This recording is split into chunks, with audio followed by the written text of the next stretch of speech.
বিসমিল্লাহির রহমানির রহিম। আসসালামু আলাইকুম ওয়া রাহমাতুল্লাহি ওয়া বারাকাতুহু। আশা করি আল্লাহ তাআলার অশেষ রহমতে আপনারা সবাই ভালো আছেন। আমিও ভালো আছি আলহামদুলিল্লাহ।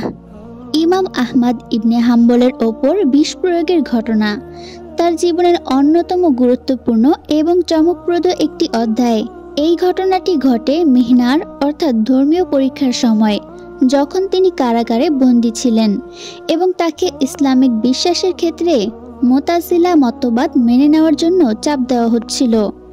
ইমাম আহমদ ইবনে হাম্বল রহমাতুল্লাহ আলাই মুতাজিলা মতবাদ, যেখানে কোরআনকে সৃষ্টি বস্তু হিসেবে বিবেচনা করা হতো, মেনে নিতে অস্বীকার করছিলেন। এই জন্য তাকে কারাগারে নিক্ষেপ করা হয় এবং তার উপর নানাভাবে শারীরিক ও মানসিক নির্যাতন চালানো হয়। তবুও তিনি তার বিশ্বাসে অটল ছিলেন এবং কোনোভাবেই তার অবস্থান পরিবর্তন করেননি। খলিফার এক দোসর বা তার শত্রুরা ভাবতে থাকে যে ইমাম আহমদ যদি তাদের প্রস্তাব মেনে না নেন, তাহলে তার জীবন শেষ করে দেওয়া উচিত।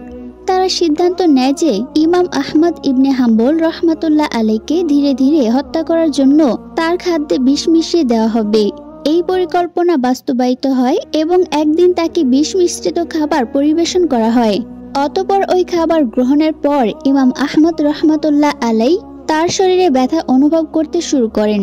তিনি বুঝতে পারেন যে তাকে বিষ দেওয়া হয়েছে, কিন্তু তৎক্ষণাৎ তিনি আতঙ্কিত হননি, বরং তিনি কোরআন থেকে বিশেষ দোয়া আয়াতুল কুরসি, সূরা ফালাক, সূরা নাস পড়তে শুরু করেন।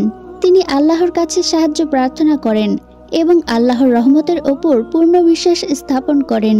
আল্লাহর ইচ্ছায় ইমাম আহমদ রহমাতুল্লাহ আলাই বিষের প্রভাব থেকে রক্ষা পান। কিছুদিন পর তার শরীর আগের অবস্থায় ফিরে আসে এবং তিনি সম্পূর্ণভাবে সুস্থ হয়ে ওঠেন। তার এই অলৌকিকভাবে রক্ষা পাওয়ার ঘটনাটি তার ঈমানী শক্তি এবং আল্লাহর প্রতি তার গভীর বিশ্বাসের পরিচয় দেয়।